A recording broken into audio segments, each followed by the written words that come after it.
Hello and welcome to the ScatterVolt channel, and today I want to show you all the best CPU and GPU combinations you can choose for a custom gaming PC in early 2022. Choosing the right processor and graphics card for your gaming PC is not that hard.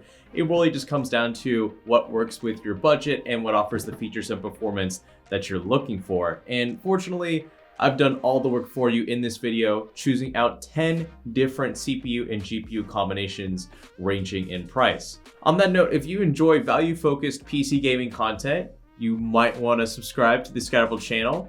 I'm not forcing you to, but I'm just personally recommending it.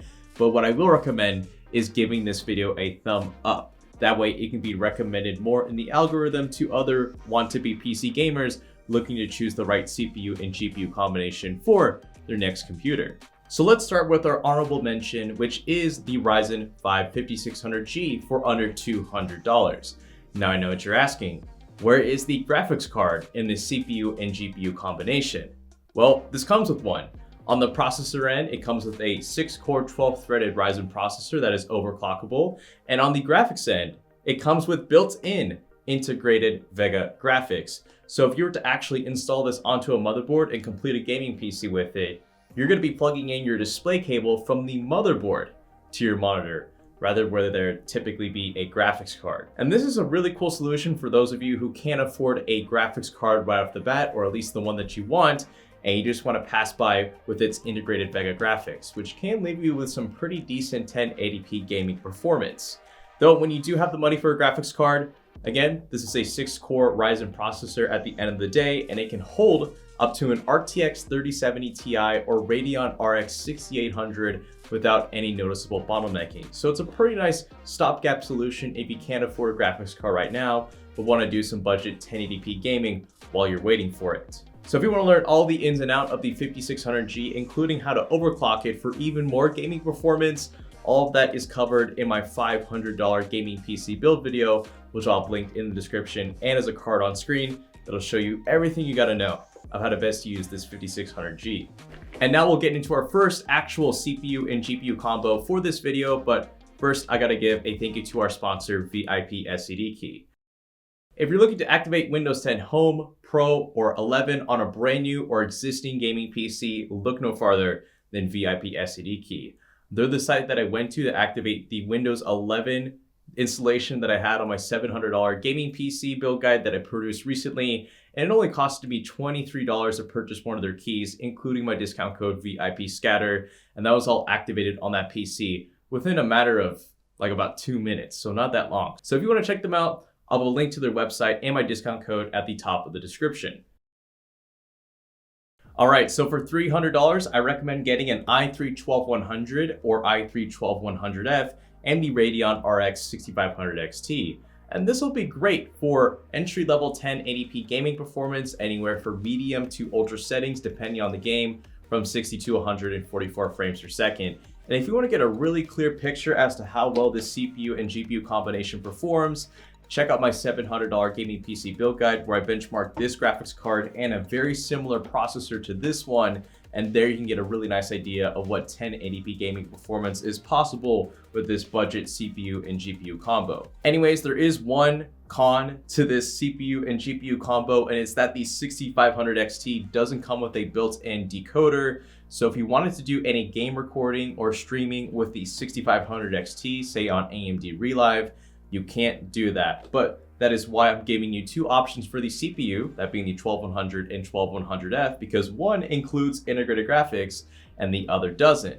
And with the one that includes integrated graphics, that being the 12100, you have the opportunity to take advantage of the Intel QuickSync decoder, which is similar to NVENC for NVIDIA. It's kind of like its own decoder for the Intel HD graphics, and there you can use that for not only OBS or Streamlabs to record and stream your games, but you can even use it to accelerate your video editing or media creation on apps from Adobe and other things like that. So it's a pretty neat CPU and GPU combo, and there's about a $20 difference between the 12100 and the 12100F. So if you want to do content creation on top of streaming, get the 12100. Otherwise, if it's just for gaming, get the 12100F. For $400, I've chosen the i3-12100F and the Radeon RX 6600, and in comparison to the last combo, This one is going to grant you substantially better graphics performance at 1080p along with the same great processor. And this one comes with a built-in decoder. So you don't need to get the 12100, you can just stick it to the 12100F and save yourself a bit of money. So this is going to result in even better 1080p gaming performance, but not quite up there to run like the latest AAA high graphically demanding title at eye-watering graphical settings. For that, you're going to have to wait for the next two GPU and CPU combos I'll be talking about soon, but still, this is a very capable combo. If you're planning to run any popular PC title at 1080p like Fortnite, Valorant, Rocket League, Apex Legends, you know the drill, this is going to be plenty. You should be very satisfied with this. Now, if you're wondering where the RTX 3050 would fit into this combination, it doesn't. It costs the same as the RX 6600 at its lowest, but it's slower, and even with DLSS and ray tracing added on top of it, it still doesn't beat out the RX 6600 in terms of value and performance, and I made a full video covering that here linked as a card on screen and in the description if you want to learn more. Now for $500, get yourself the same RX 6600, but this time pair it up with an i5-12400 or i5-12400F, and this is going to be very similar to the last CPU and GPU combo that we talked about, but this upgrade in processor is going to net you about 12% more performance at 1080p over the i3 with an extra 2 cores and 4 threads. So it's going to be even better setup for you if you plan to use this i5 long term. And again, you're going to get no questions asked 1080p gaming performance out of any of today's most popular PC titles. So another excellent CPU and GPU combination for the money. For $600, again sticking with the i5-12400, but you have two options for a graphics card, either the RTX 3060 or the Radeon RX 6600 XT. And this, in my opinion, is going to be great for those of you who want to get into entry-level 1440p gaming performance on any of today's most popular PC games. So similar to the last CPU and GPU combo, but go up in resolution.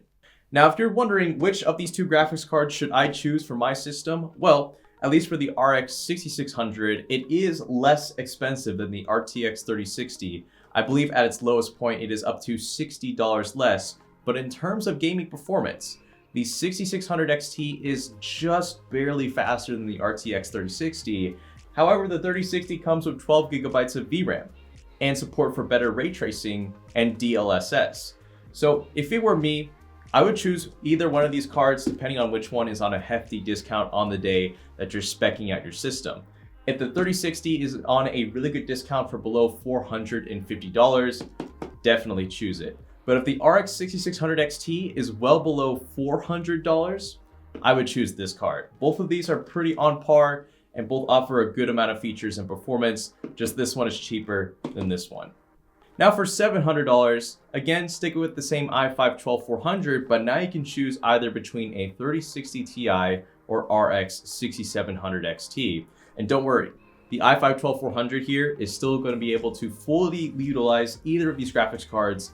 There should be no bottlenecking.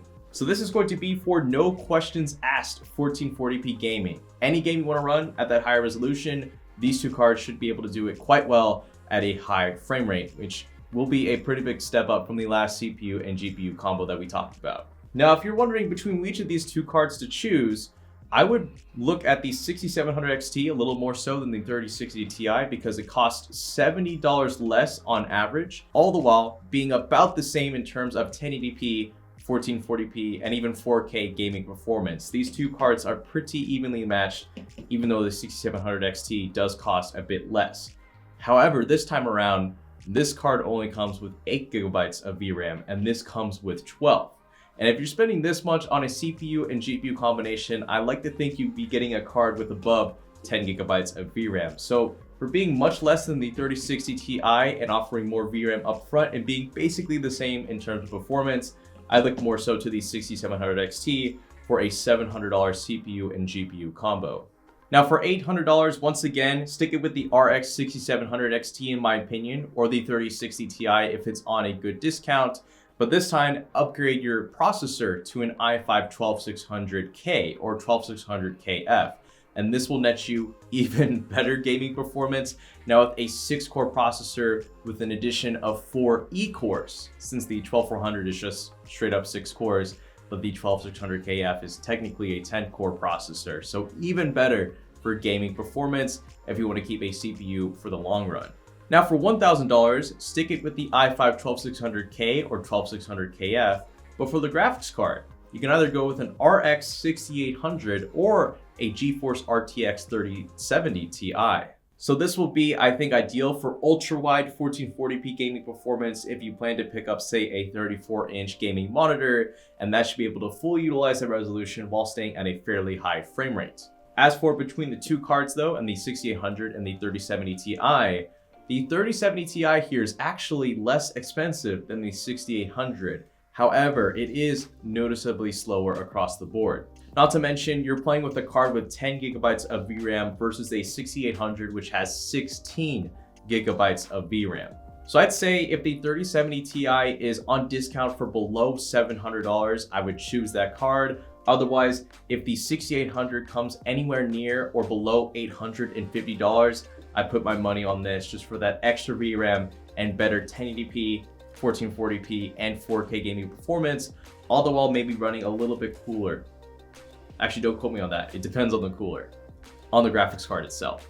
From here on out, we're just entering the realm of ridiculousness. Really choosing one graphics card or processor over the other isn't going to be a humongous difference, because at the end of the day, you're just going to get ridiculously quick frame rates at very eye-watering resolutions.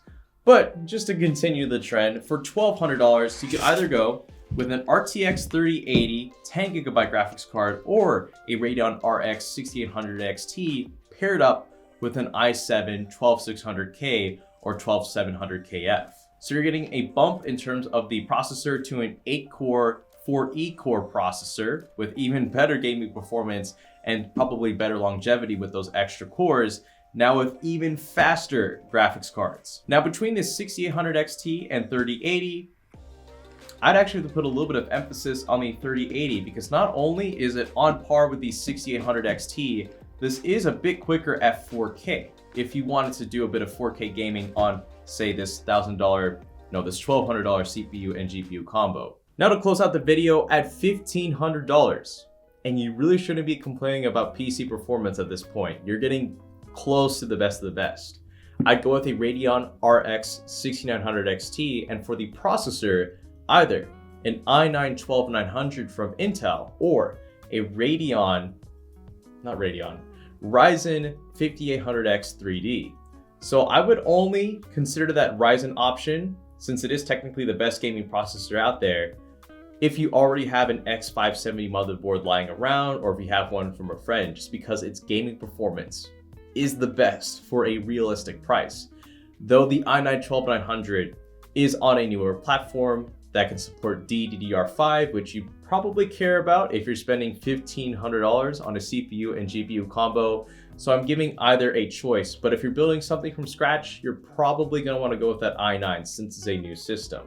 As for the graphics card here, the 6900 XT is the best from AMD, and you can get this graphics card now for below $1,000, so it's an even better value.